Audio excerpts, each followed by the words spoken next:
শীতের দিনের আমার সবথেকে ফেভারিট খাবার হচ্ছে এটা। বাসি ভাত যেটা থাকে সেটা ভাজি করে খাওয়া, সাথে একটু লঙ্কা, পেঁয়াজ, একটু ডিম আর ধনেপাতা তো একদম মাস্ট দিতে হবে। কার কার এটা প্রিয় খাবার শীতের দিনে অবশ্যই জানাবেন।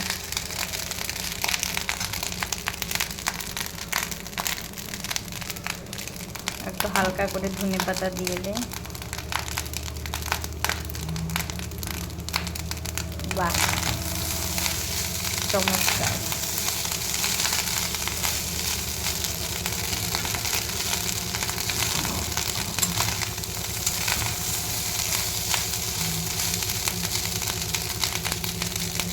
শীতের দিনে যে এই খাবারটা না খাবে আমি মনে করবো সে অরিজিনাল বাঙালি।